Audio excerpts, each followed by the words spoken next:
Sveiki, draugi! Es esmu Reigudrups un laipni lūdzam Dūlais Dauka prāto 14. epizodē.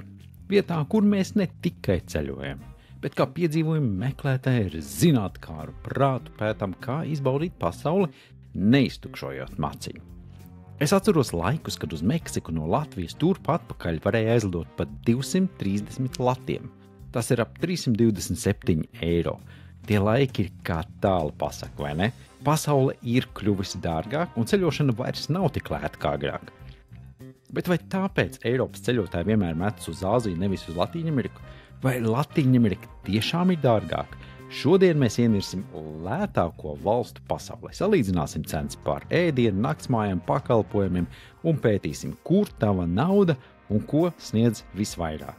Vai nauda vispār ir galvenais un kuri galamērķi, manuprāt, būs nākamie trendi. Pirms ienirstam lētāko galamērķu džungļos, ātri paldies mūsu atbalstītājiem, kas ļauj mums sapņot par ceļojumiem, neiztukšojot bankas kontu.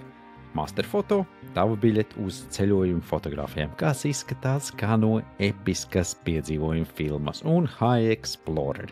Viņi ved uz vietām, kur Google Maps apmaldās no Amazonas līdz seniem tempļiem. Gribu padalīties ar savu stāstu vai uzdot jautājumu, raksti man uz rai@highexplorer.life.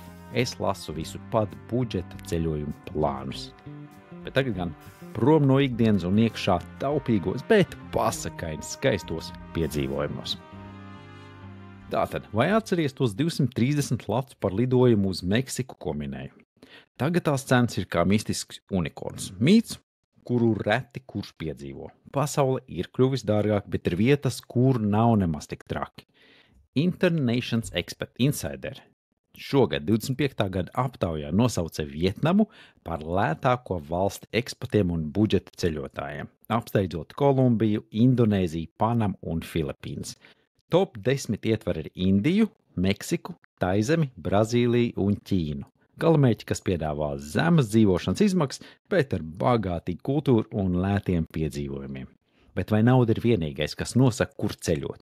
Un kāpēc eiropieši bieži izvēlās Āziju, nevis Latīņameriku? Sāksim ar cenu salīdzinājumu, lai saprastu, kur tavs budžets pazūd visātrāk.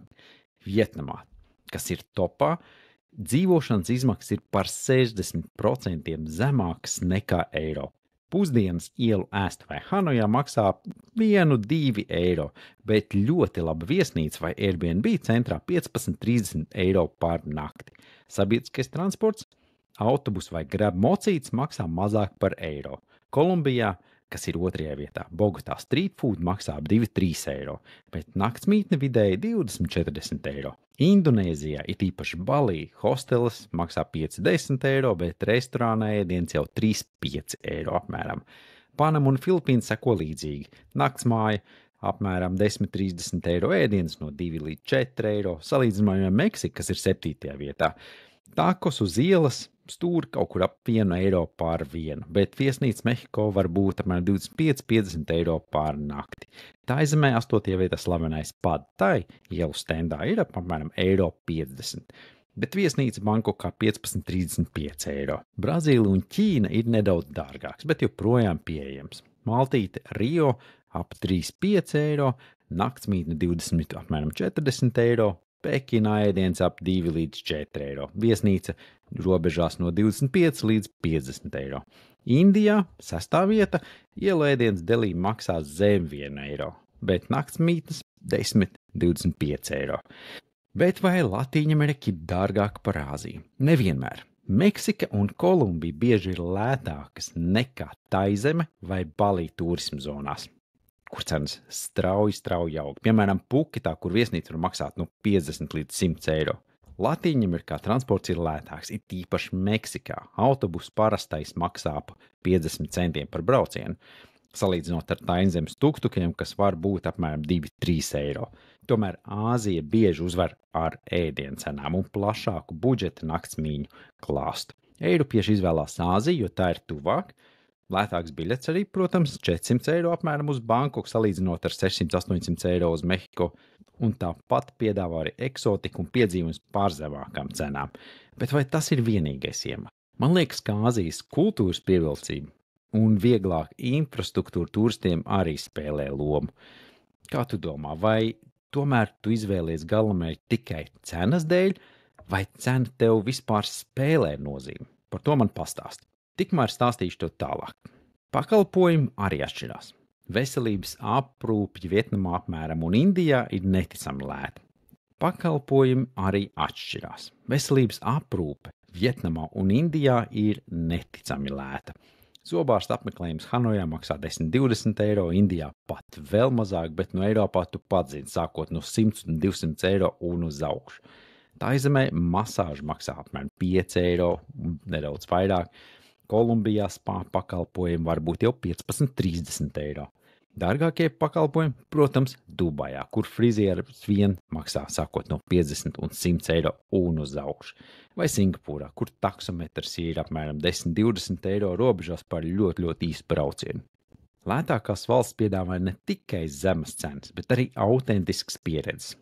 Vietnamas ielu tirgi, Kolumbijas salsas vakari, Indijas Holī krāsu festivāls. Nauda ir svarīga, bet vai tā nosaka visu? Man liekas, ka īstā vērtība ir piedzīvojumā, ko par naudu tomēr nevar nopirkt. Nākamie trendi ceļojumā izskatās, ka pasaulē tāda būs Gruzija, kas gan jau krietnu laiku Latvijā ir populārs galamērķis.